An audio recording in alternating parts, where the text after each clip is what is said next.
I'm Tanya Llewellyn and I work as the Learning Associate for Remembering Together project.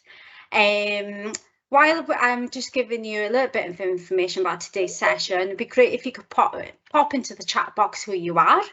And also just to let you know that we'll be recording today's session, so please keep your cameras off during the in-conversation, but feel free to put it on afterwards for the questions and answers that we'll be doing. The recording will also be shared on our website, so it'll be on our learning page on there. Just to let you know as well, we've got 2 more sharing space events that'll be running between now and end of the year. So next sharing space event will be an in-conversation with the Remembering Together project manager, Kim Simpson, with Adele Patrick from Glasgow Women's Library. That'll be on Monday, 14th of November. The in-conversation will be focused around Adele's incredible blogs, which are inspired around the themes of co-creation for evolution, equalities, and the complexity of working in this way. So I'll just see if anyone's popped anything in the chat box for us. So we've got Catherine Hanna, artist from South Lanarkshire. I started a new workshop last week and was amazed to find participants who were so excited to be working with quality, local and natural materials, i.e. wood, wools and cottons, materials they haven't engaged with much before. I've facilitated visual art workshops myself, and there's nothing more joyous than being able to engage participants in new materials and seeing their faces lit up and stuff. So thanks, Catherine, for sharing that. We've got Rachel from Ice Cream Architecture. Hi there. Rachel here from Ice Cream Architecture. We are the artists working on the project in North Asia. Nice to see you all again. Thanks for joining us. We've got Emma Stewart-Jones representing from Glasgow, and we're about to start our project next week. So no aha moments yet, but maybe you'll get your first one in today's session. Who knows? We've got Emma Ainsley and John Phillips in Orkney. Aha moment. Loving how each session brings ideas we'd not considered around memorialisation. Absolutely, that's a brilliant one. Thank you for sharing. Rachel from Ice Cream Architecture. We have led 4 workshops so far and have 3 scheduled guided walks happening this month.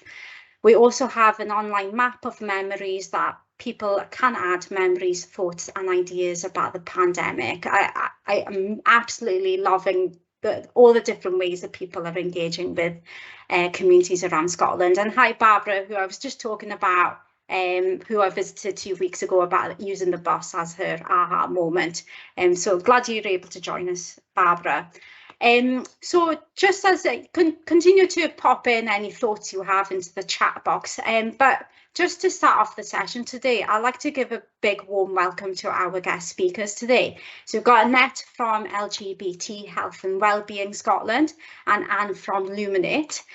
So I'm just going to share with you a little bit of background information on them for you.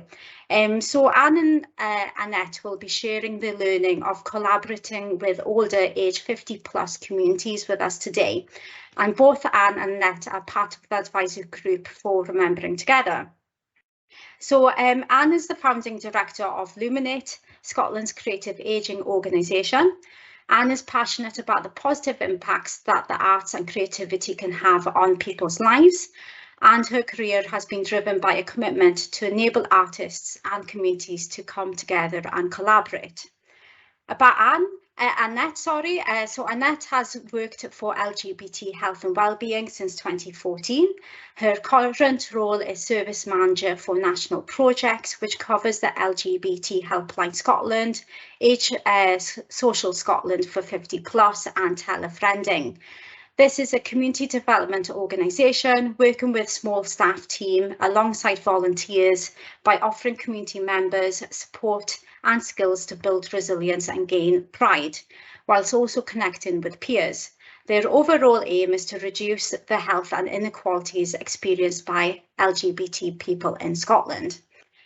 So with that introduction, I'd like to open up the session to Anne and Annette today, who's going to be doing an in-conversation for us for maybe around the next 30 minutes or so. Post the in-conversation, we'll then open it up as a questions and answer sessions to all of you who are attending today.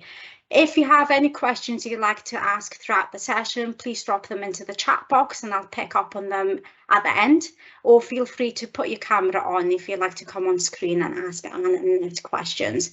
And we'll then do a bit of a group sort of session at the end of today. So Anne and Annette, welcome, and feel free to take over today's session. Thank you. Well, it's really lovely to be here. Great to be asked to join you, and lovely to see some familiar names in the room and some new people as well. That's great. So yes, as Tamlin said, Annette and I are going to have a conversation with each other, but we're going to start off by saying just a little bit about our organisations, and I agreed that I would kick us off. So we are, as Tamlin has said, we're Luminate, Scotland's creative ageing organisation. This is our 10th birthday, 2022. We're set up in 2012. And we were set up originally to run a creative ageing festival that happened across Scotland 7 times. To cut a long story very short, about 3 years in, we started to run activities at other times of year. We started with some dementia awareness training for artists. We were inundated with artists who wanted to take part in that.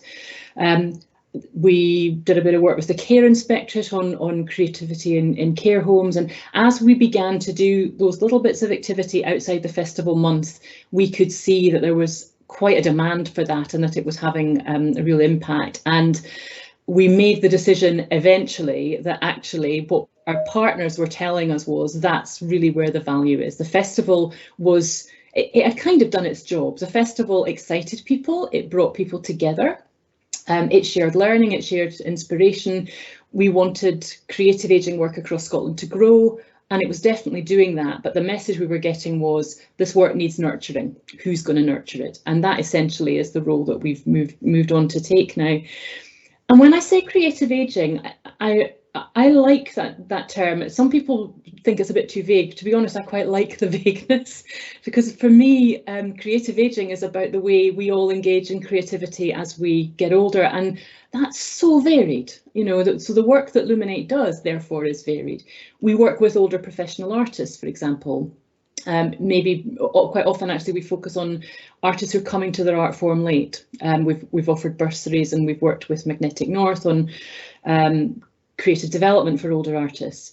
We work in care homes and day centres and with older people who are being cared for. We do a lot of work with artists. We train artists to work in those contexts. We're looking at how we can develop new ways of working in care homes. We're just about to embark on some work around creativity, older people and adult learning. We did some research just before the pandemic on how older people engage with creativity through adult learning and what the obstacles are and the opportunities are. And we're coming back to that now and looking at some new pilots over the next couple of years to try and encourage some growth around that area of work. I think many older people, if they engage with creativity as they get older, that's the context in which they do it, whether it's an arts organisation's learning programme or a community-based learning programme. So that's in essence who we are. We're a small staff team of 5 people. We're based in Age Scotland's office. We work very closely with our Age Scotland colleagues.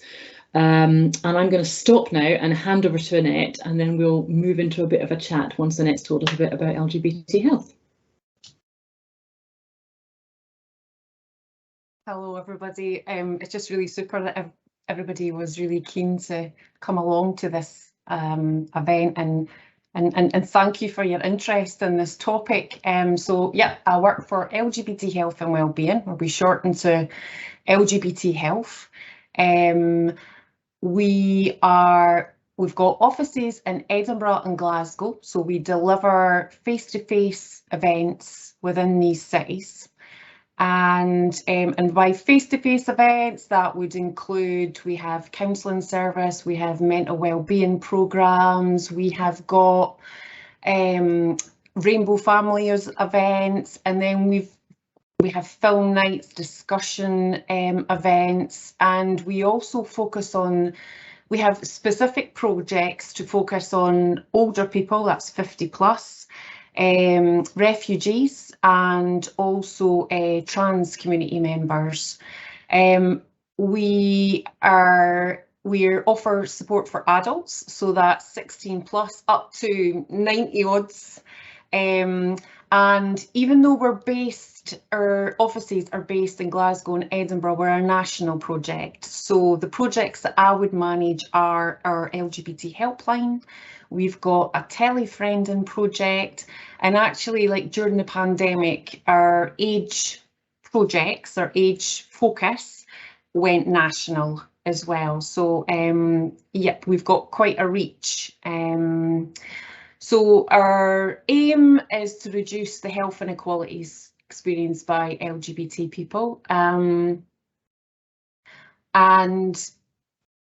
just to touch a bit on why we have an age project specifically, it's quite, you know what, it's not so far back that we still had a lot of factors against LGBT people within Scotland. So, you know, what do I mean by that? Homosexuality was still illegal in Scotland in 1980. Same-sex marriage wasn't possible until 2014. We had the HIV/AIDS epidemic. Clause 28. I seem to be talking to a lot of people just now where teachers or people in authority weren't able to speak about, you know, being gay or being trans at those times. And also within the armed services until January 2000, it was still illegal to be gay in the armed forces. And even currently, like gender provision, gender services for trans people is abysmal. Lothian GIC, it's 3 years for a waiting time for your first appointment at the GIC. So how that impacts older people and why we decided to have a project specifically for older people, we were finding that people had unique experiences. We were finding that there is ageism within the LGBT community. Often people didn't feel welcomed into bars or LGBT setting. There's also a thing where language is changing so quickly, and it's a brilliant thing within the community. But actually sometimes our older community members don't really know what all these new terms mean, and sometimes language can put them off, no wanting to offend, being in younger settings. So yeah, and also, sorry, for older community members, sometimes people are coming out later on in life. Other people have been outwardly gay for most of their lives, and yet they may have lost partners or people from the queer community that they connected with, and they're finding that they're isolated. So we had decided 2014 to set up a project specifically for older people. It's great. I've realised that we should maybe, before we go on to our conversation, Annette, we should say a little bit about the fact that we've worked together.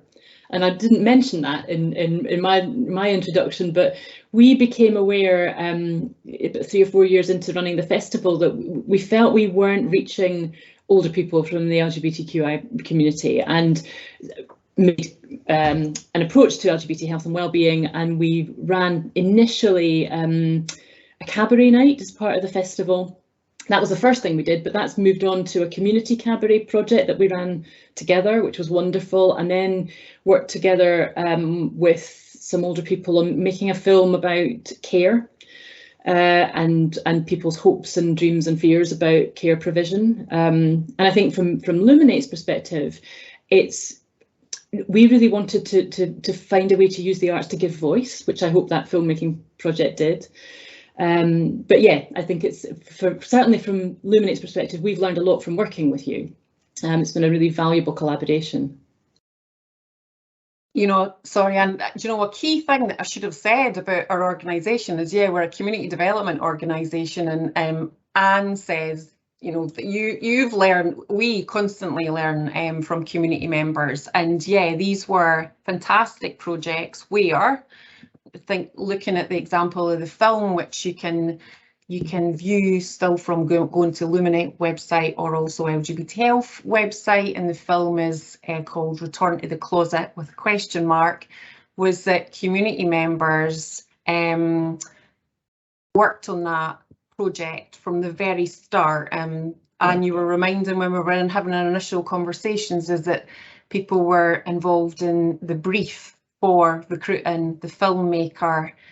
Yeah. And then following that, we had a series of workshops, and really they just had their brief to what do you want to say in regards to care. Yeah. No, absolutely.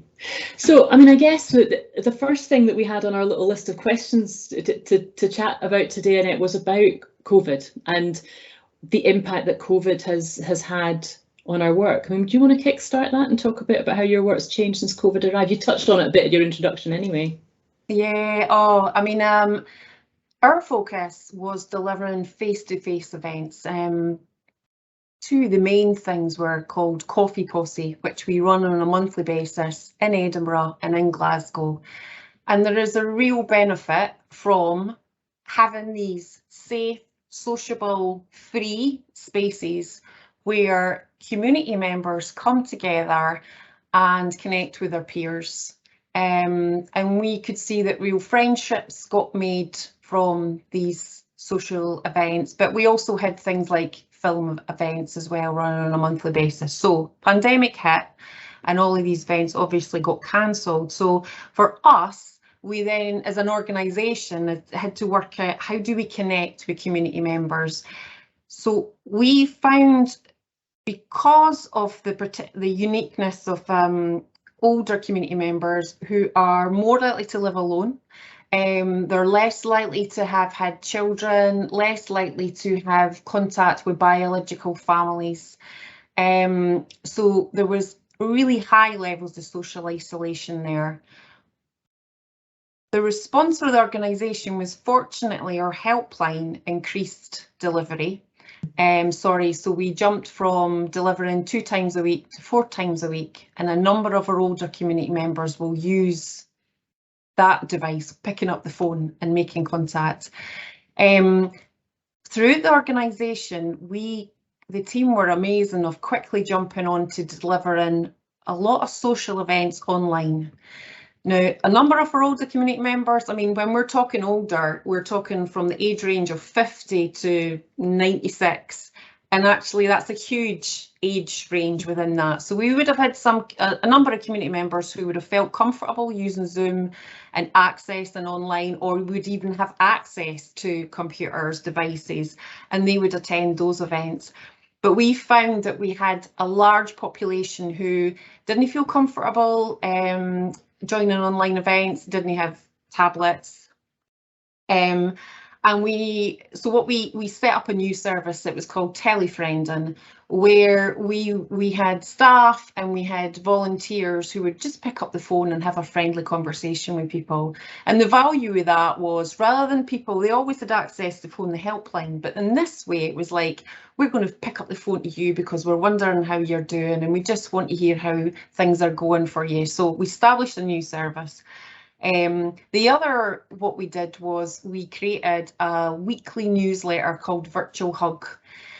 It's an online newsletter, and initially we were quite naive, thinking, well, we've got some people who don't have online access, so how do we reach them? And we thought, oh well, we'll just pull together loads of things that are maybe online, just to keep people maybe even connected, and we'll convert what we do online and then create it in a version that we can send to people's own home. But quite quickly we realised that we had to create a very different version to then send out to community members' own homes. And we got some fantastic feedback that people were really looking forward to that coming through their door. They would sit with a cup of tea and have a look at it. And what was really valuable in that was where we were able to get stories from community members saying how they were managing or putting some pictures in there.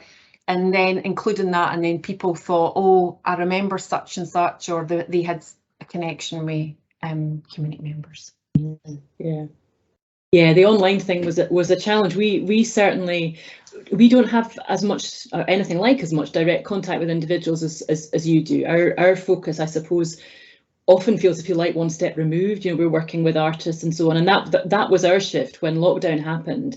We felt in January 2020, we had just made that announcement of no more festivals. We're now a developmental organisation working across the year. And I was so relieved that we'd done that when lockdown happened, because it meant we weren't sitting there worrying about what do we do with our festival. We were able to say, OK, if our job is about supporting the development of practice, then right now our job has to be about helping artists stay connected with older people and finding ways to share creative opportunities with older people where we can. And the first thing we did, and you know, this became very commonplace, but the first thing we did was commission artists to create some films of activities specifically designed for older people, to be done either at home by individuals or to be done in care homes where there was an activity coordinator supporting. And we kind of, over the 2 years, I mean, the activity changed, but in essence, that was our focus. How do we help these connections develop and be maintained?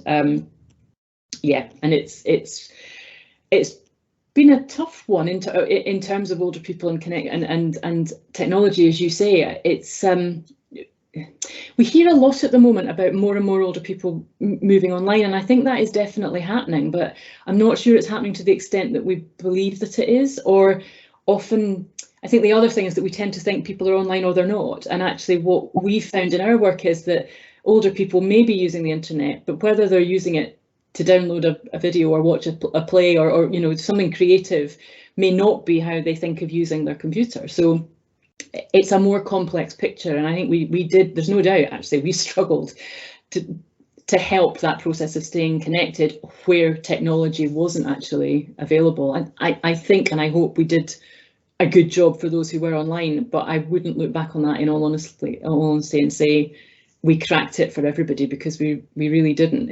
It's not an easy, it hasn't been an easy situation in terms of technology.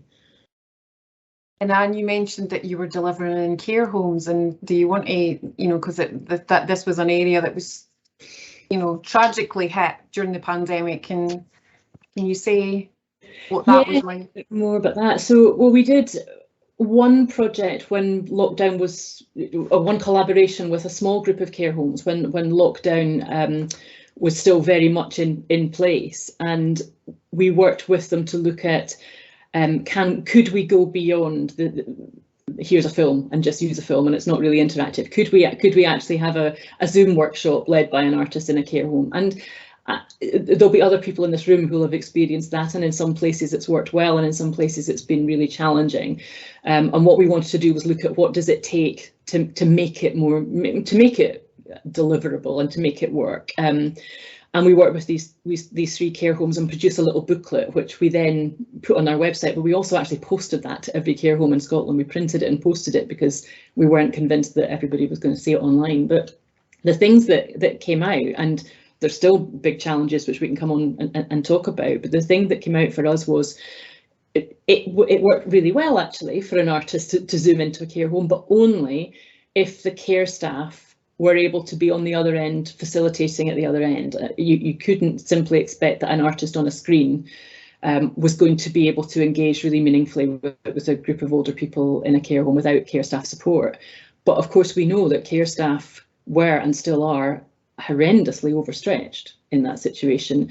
There were limits that kept changing about how many people could be together in one space anyway, so you couldn't always get to a group. So it was complex. But where we managed to make it work, it was wonderful, and it was so well received by care homes who were just so lacking in engagement, you know. But it wasn't an easy thing, and as I say, it'll be interesting to hear from people in the room today what other people's experience of that was.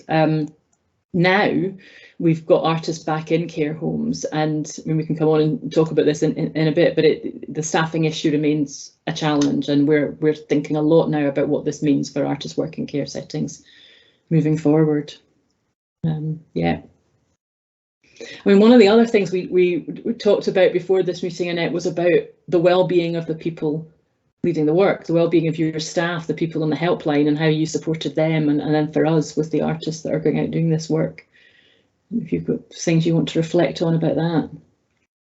Yeah, I'd be quite proud of how we as an organisation did that, and because we were really quick to change our delivery through the organisation, and I think it came from senior management team being really on it, being, you know, we're a health and wellbeing organisation, and it does come down to, if you can't look after your team, then how on earth are you expecting them to deliver well to other people and have that regard, you know? So I think as an as a senior management team and then a management team, we were always just be really conscious of how that felt, of what we were still trying to do for the community, but how that felt for staff and volunteers, and being mindful that, yeah, people had their own situations to, you know, be experiencing. We had people with young kids, and then how that was really difficult to then be able to still try to do your work when that was happening, or people experiencing real difficulties with isolation themselves. So we are, you know, we're an organisation who we've got a fairly small staff team. We have sessional workers, and then we've got a large pool of volunteers who were absolutely fabulous. We had a number of volunteers who actually came back to us who'd moved on, particularly with the helpline. They were like, listen, we've moved on now, but we'd love to help how we can. So that was great.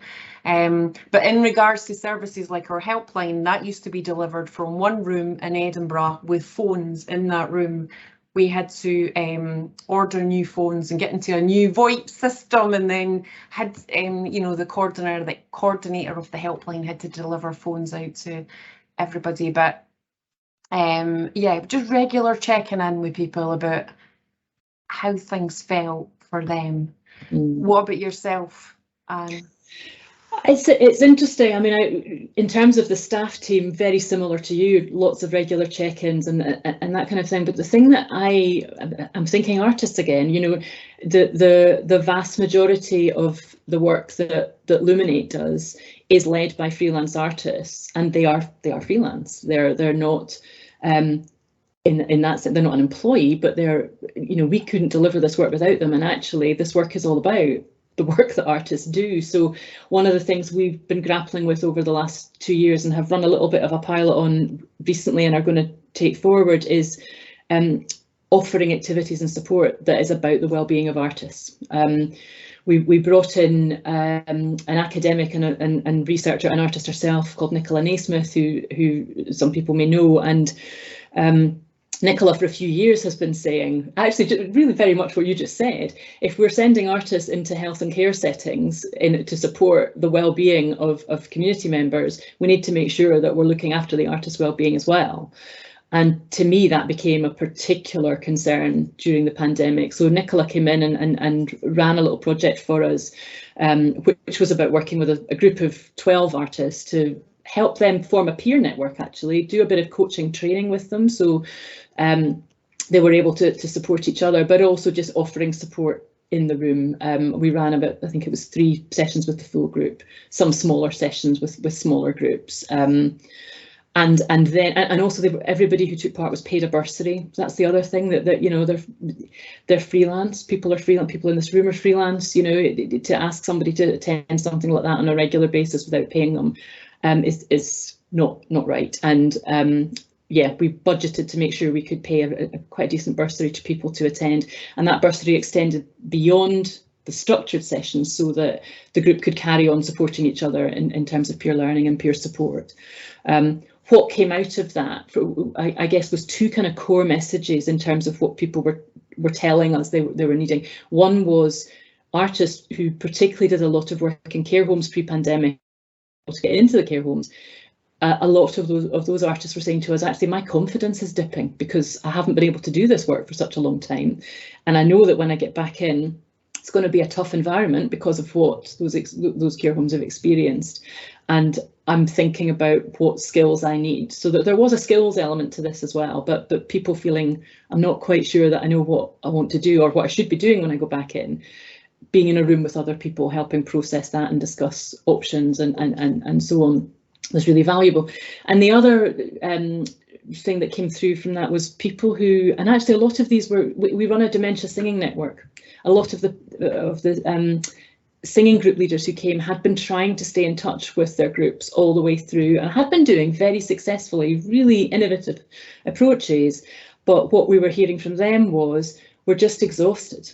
You know, we're exhausted innovating, we're exhausted trying to come up with new ways. It's really important that we hold our communities, but how do we do that and make sure that we're okay too? So that programme was very much about a bit of skills, but very much about people's well-being, and trying, as I say, to forge a peer network that people would be valuable to individual artists moving forward. It's definitely something we want to carry on doing, because I think it's really important, and the success of that, the feedback we got was really positive actually. So we definitely want to do more of it.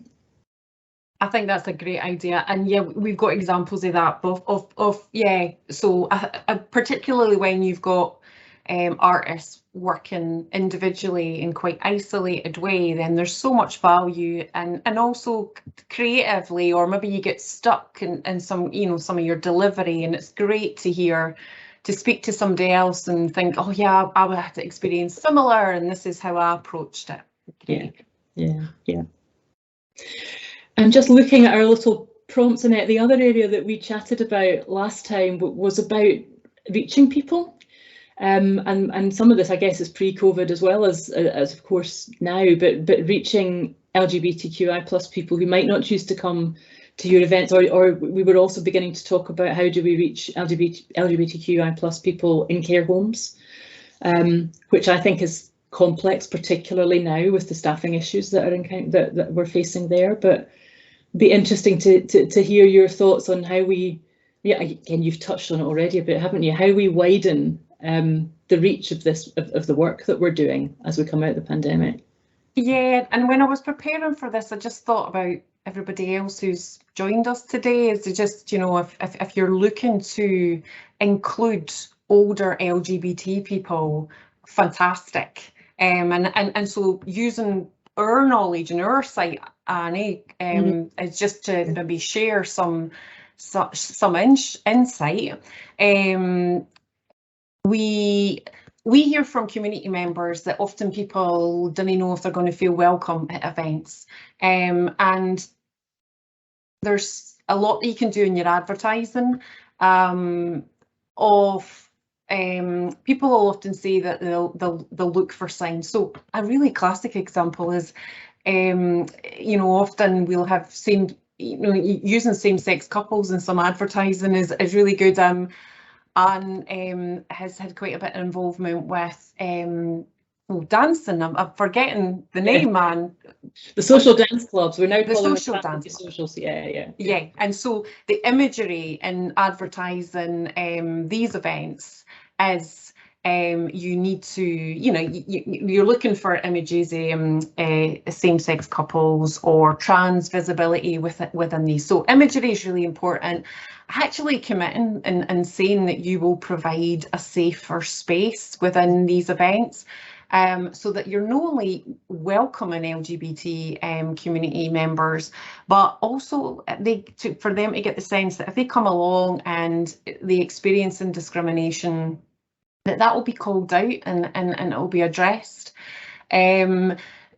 You know, not so much in your advertising, but maybe when people sign up, it's just, you know, there is importance about using like pronouns and lanyards, and you know, that you've got all gender toilets. These kind of things are important. For the older population, as Anne had said, was that people aren't just online. There's different levels of people being online. So I would definitely recommend to attract older community members is, use social media. Facebook seems to be an older demographic that are using Facebook, but it's also advertising in maybe public spaces. This has been a challenge for us because usually we're helpline, we would do an annual distribution of posters and flyers to public organisations throughout Scotland, such as GPs or libraries, and they haven't been open. But it is about advertising in public spaces. You know, if your GP, local GPs would take some adverts, or libraries, community centres would take some adverts. I think it's your meeting the needs and trying to attract people who are just online. And I've got something else and I've just absolutely forgotten. Oh, sorry. The other thing is sharing with organisations, particularly with their Telefriending service, which is for an older demographic. Maybe I think our average age is like 65. To advertise Telefriending, we are trying to speak to people who will connect with older people. So for us, that's link workers and GP practices.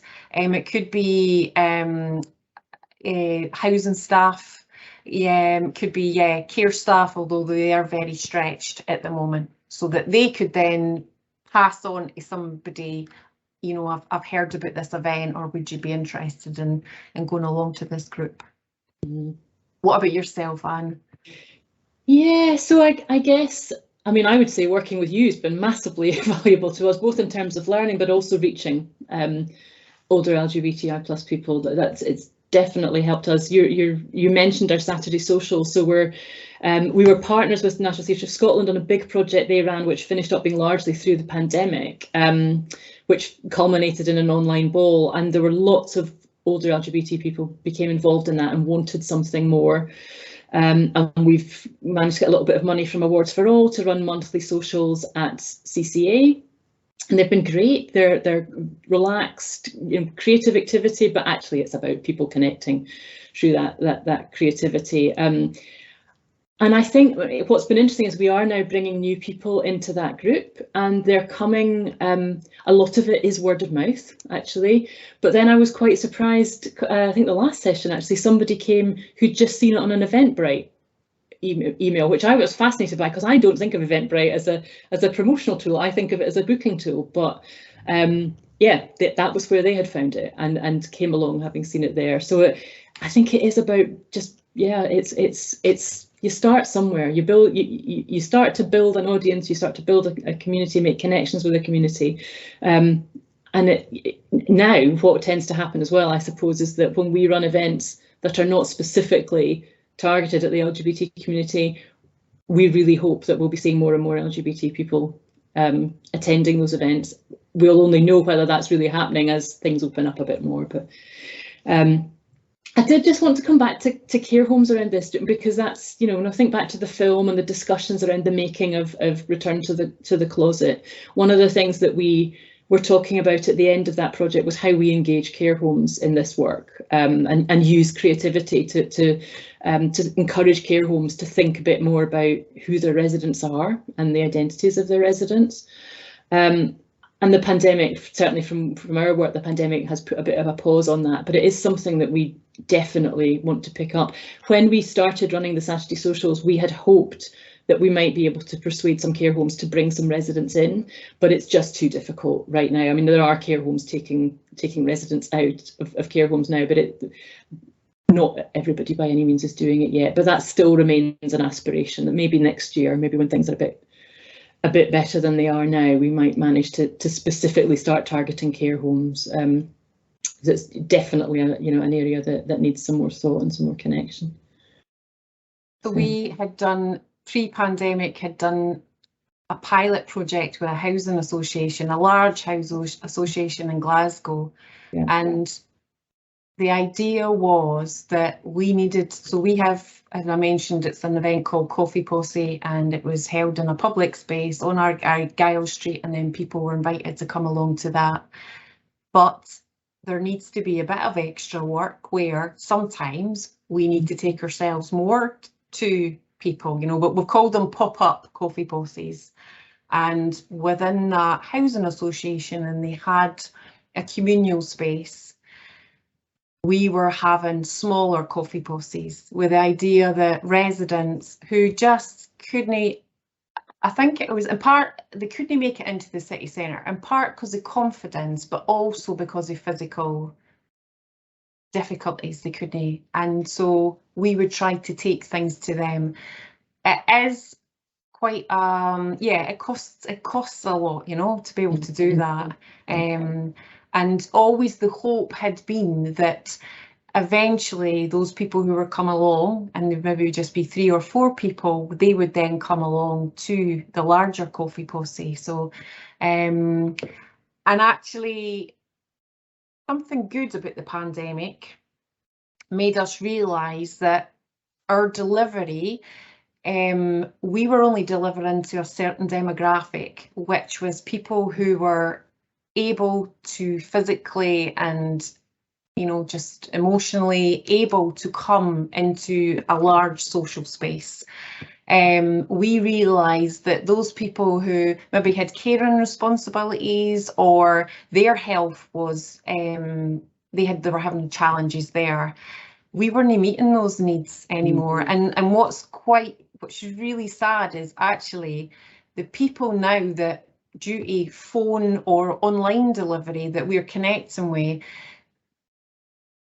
previously they had, a number of them had been activists. They had really you know, fought for equality and pushed equality, and when they were coming to a stage where they were later in life and they were needing more support, we weren't meeting that need. And so actually it's been a positive during the pandemic of just going, oh, we need to up our game, and what are we doing for older people or people who can't come to us.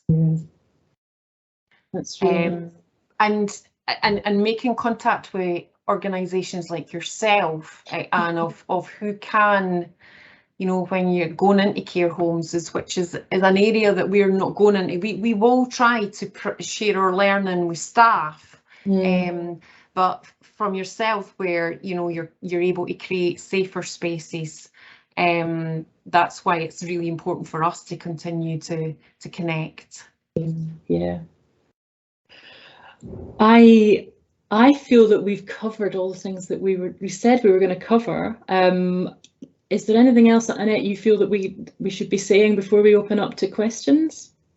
No, I can't. Nope.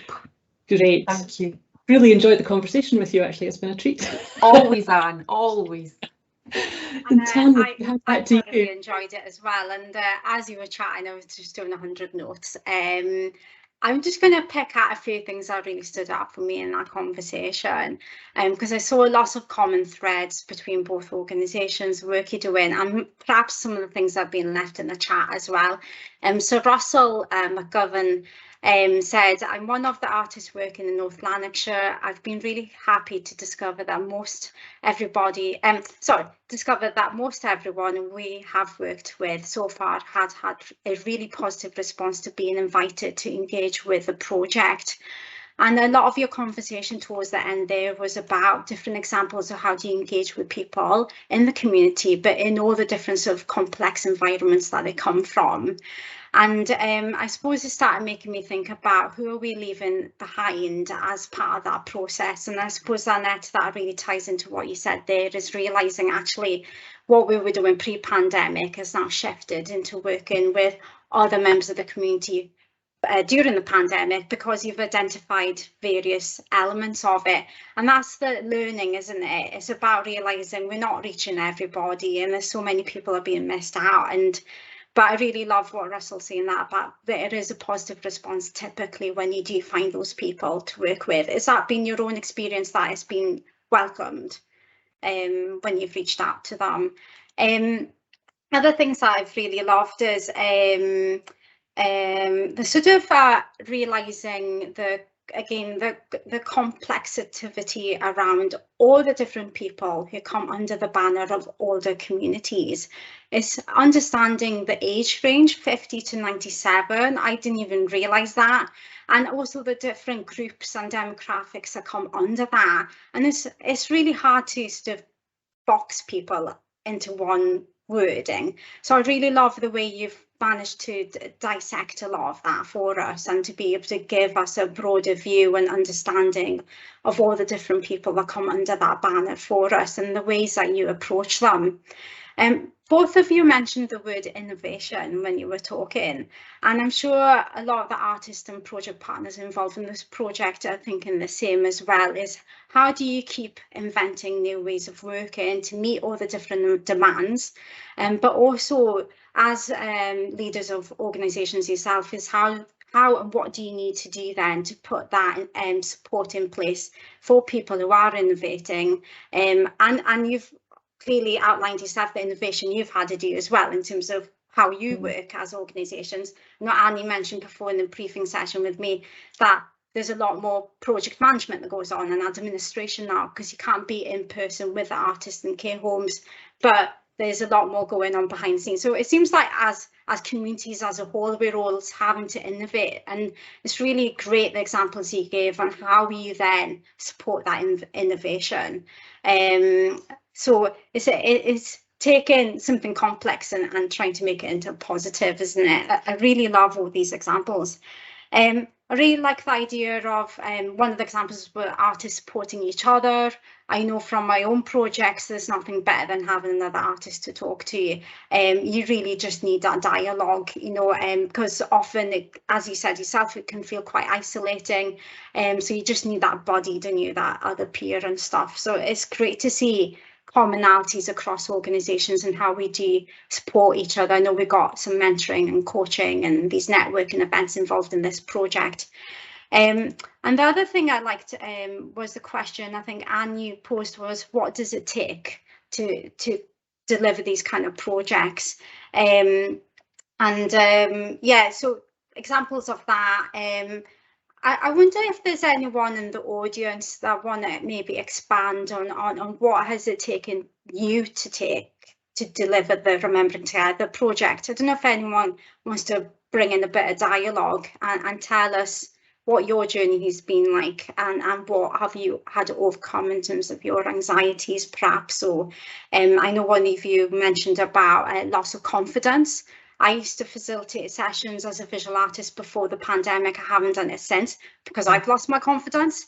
And I know, Barbara, that's something I chatted to you on the bus in East Lothian 2 weeks ago, is about what do we need to put in place to build up that confidence again. So I don't know if I can just start opening up the conversation with people who are online. I don't know if you want to put your camera on or maybe post some questions in the chat box for us. I don't know if there's any. I'll give everyone a minute to think about it.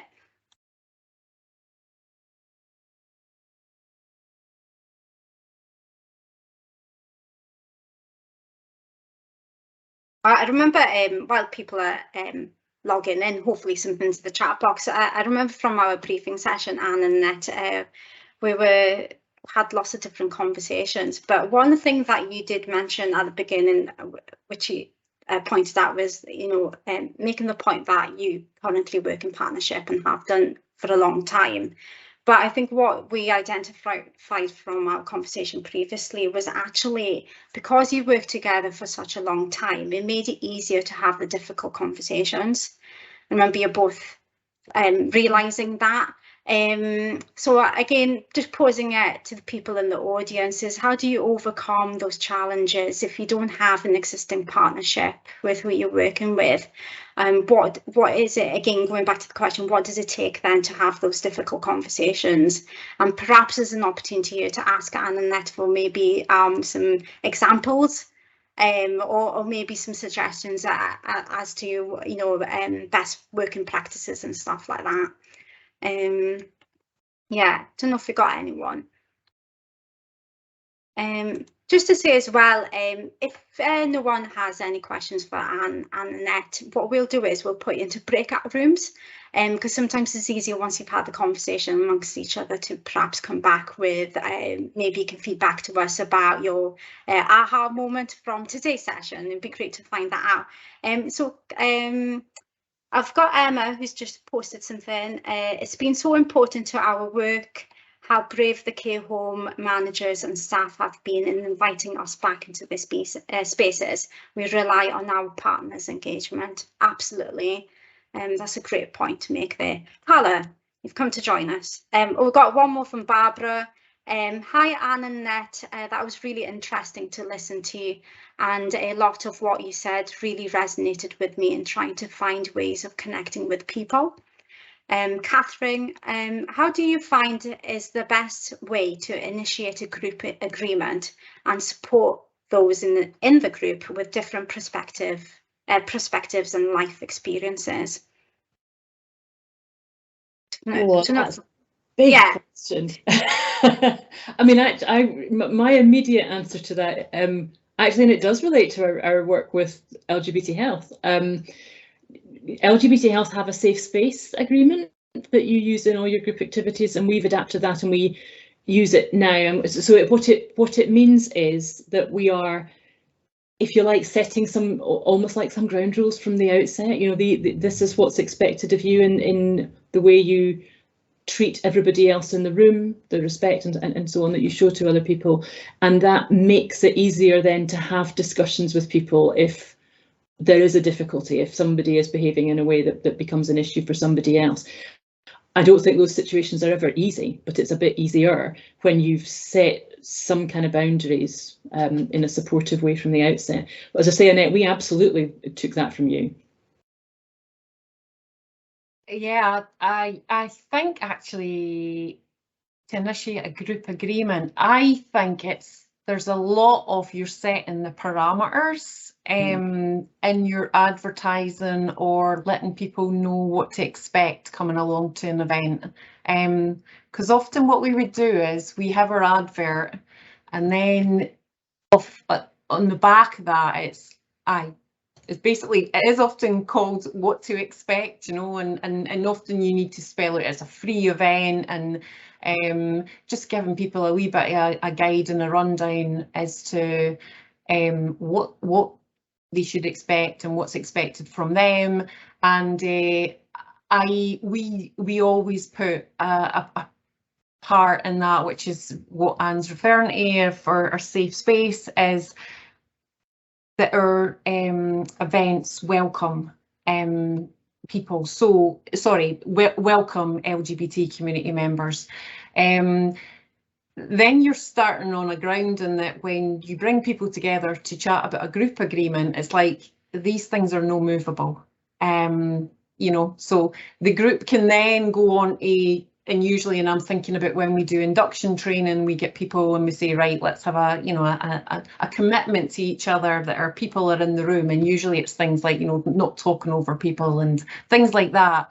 But there are certain things that coming along at our event, and hopefully similar for your own events, is this doesn't move, you know, it's this is a must. Interestingly, we have moved over to it's calling a safer space agreement, and the idea from the team was when you create a safe space agreement, you're offering people a commitment that you come along to your event, you will have a safe space. And it's just moving on for that, and it's just going, we will try our best to create this safe space for you, but there are some times when that will be challenged, and there's some parameters that actually, when you're working with adults and you're encouraging people to have open discussions, that there may be some things that are a bit of a trigger point for you.